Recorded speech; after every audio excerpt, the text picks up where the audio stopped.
Exode, chapitre 11. L'Éternel dit à Moïse, « Je vais faire venir encore un fléau sur le Pharaon et sur l'Égypte. Après cela, il vous laissera partir d'ici. Lorsqu'il vous laissera enfin partir, il vous chassera même d'ici. Dis au peuple de demander chacun à son voisin, et chacune à sa voisine, des objets en argent et en or. » L'Éternel gagna la faveur des Égyptiens au peuple.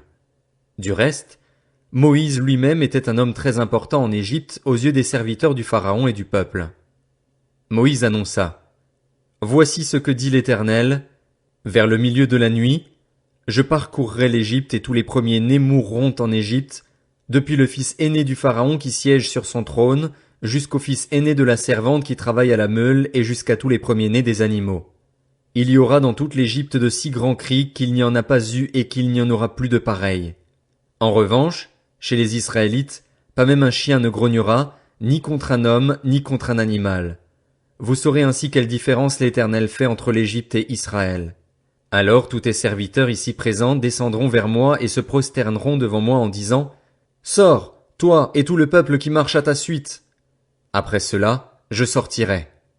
Moïse sortit de chez le Pharaon dans une ardente colère. L'Éternel avait dit à Moïse, « Le Pharaon ne vous écoutera pas afin que mes miracles soient nombreux en Égypte. » Moïse et Aaron firent tous ces miracles devant le Pharaon, et l'Éternel endurcit le cœur du Pharaon, et celui-ci ne laissa pas les Israélites partir de son pays. Exode, chapitre 12. L'Éternel dit à Moïse et à Aaron en Égypte, « Ce mois-ci sera pour vous le premier des mois, vous le considérerez comme le premier des mois de l'année. Transmettez ces instructions à toute l'assemblée d'Israël. Le 10e jour de ce mois, on prendra un agneau pour chaque famille, un agneau pour chaque maison. Si la maison est trop peu nombreuse pour un agneau, on le partagera avec le plus proche voisin, en fonction du nombre de personnes. Vous estimerez le nombre de personnes pour l'agneau d'après la part que chacun peut manger. Ce sera un agneau sans défaut, mâle, âgé d'1 an. Vous pourrez prendre un agneau ou un chevreau. Vous le garderez jusqu'au 14e jour de ce mois, où toute l'assemblée d'Israël le sacrifiera au coucher du soleil. On prendra de son sang et on en mettra sur les 2 poteaux et sur le linteau de la porte des maisons où on le mangera. Cette même nuit, on mangera sa viande rôtie au feu. On la mangera avec des pains sans levain et des herbes amères. Vous ne le mangerez pas à moitié cuit et bouilli dans l'eau, au contraire, il sera rôti au feu avec la tête, les pattes et l'intérieur. Vous n'en laisserez rien pour le matin. Si toutefois il en reste quelque chose le matin, vous le brûlerez au feu. Quand vous le mangerez, vous aurez une ceinture à la taille, vos sandales aux pieds et votre bâton à la main. Vous le mangerez rapidement. C'est la Pâque de l'Éternel. Cette nuit-là, je parcourrai l'Égypte et je tuerai tous les premiers-nés du pays, hommes ou animaux. Je mettrai ainsi à exécution mes jugements contre tous les dieux de l'Égypte. Je suis l'Éternel. Pour vous, en revanche, le sang servira de signe sur les maisons où vous vous trouverez. Je verrai le sang et je passerai par-dessus vous. Il n'y aura pas de fléau qui vous détruise quand je frapperai l'Égypte. Vous rappellerez le souvenir de ce jour en le célébrant par une fête en l'honneur de l'Éternel. Cette célébration sera une prescription perpétuelle pour vous au fil des générations.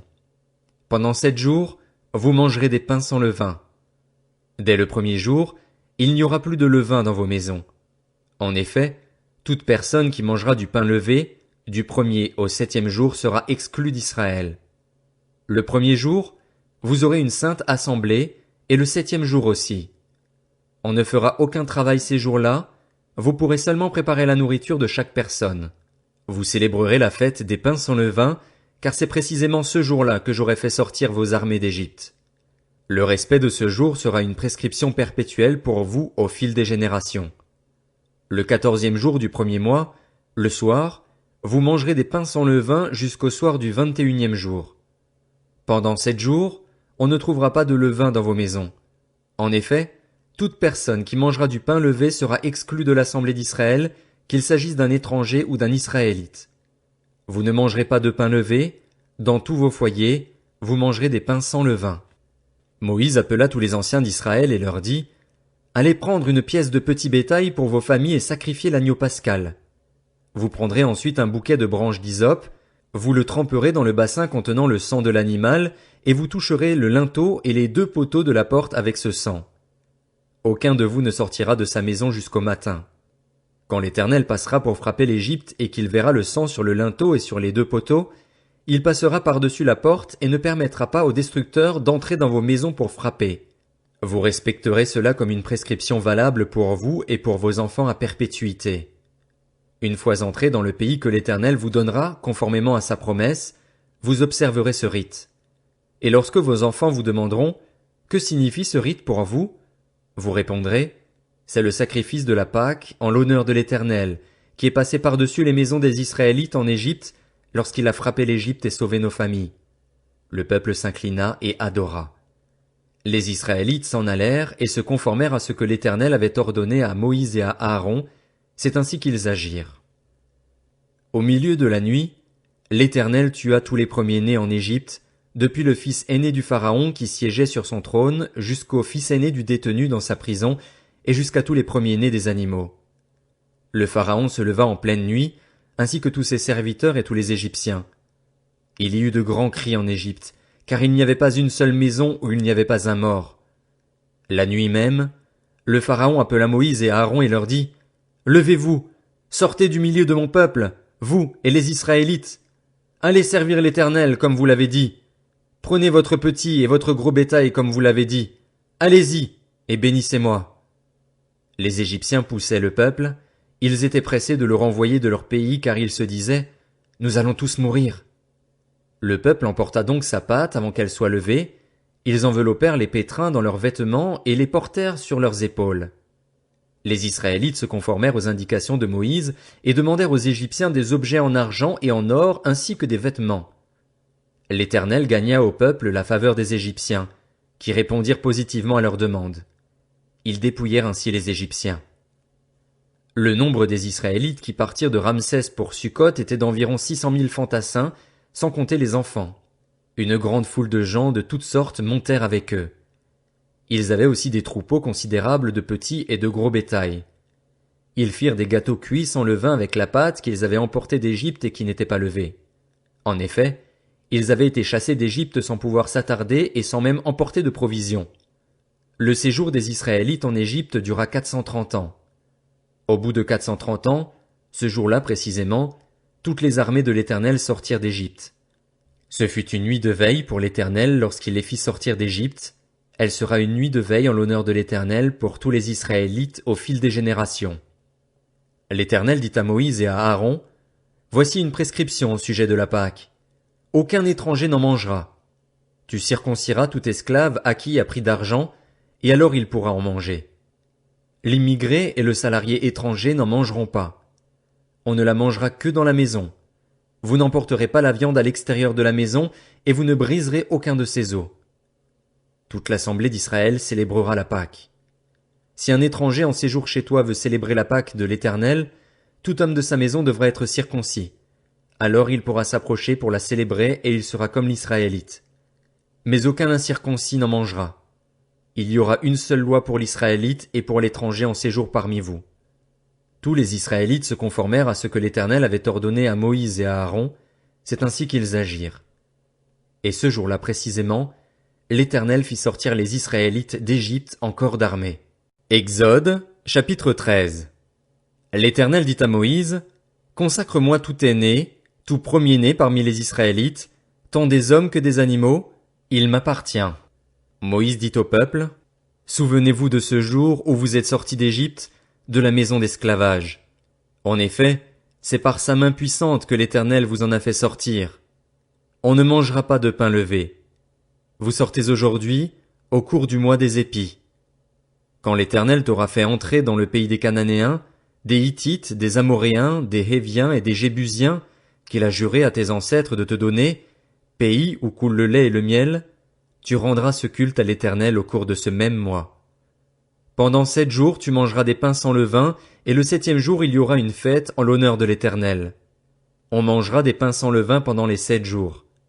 On ne verra pas chez toi de pain levé ni de levain sur tout ton territoire. Tu diras alors à ton fils, c'est en mémoire de ce que l'Éternel a fait pour moi lorsque je suis sorti d'Égypte.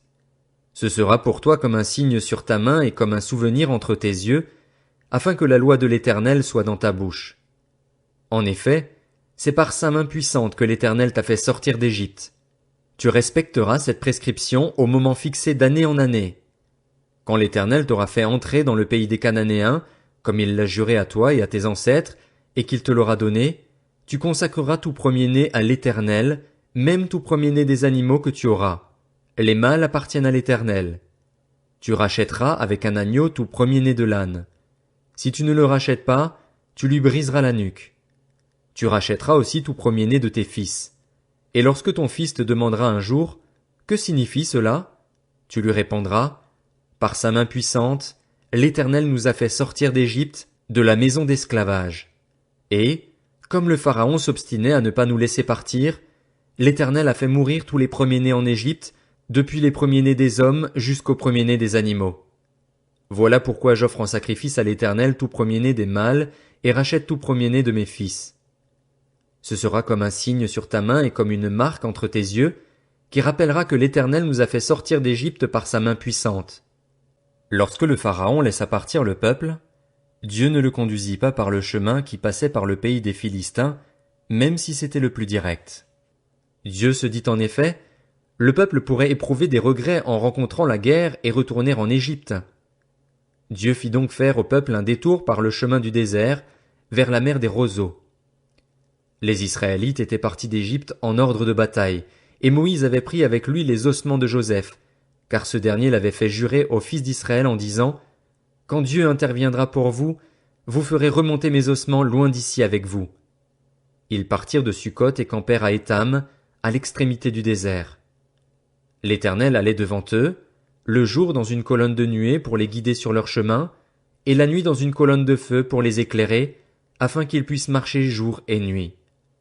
La colonne de nuée ne se retirait pas de devant le peuple pendant le jour, ni la colonne de feu pendant la nuit.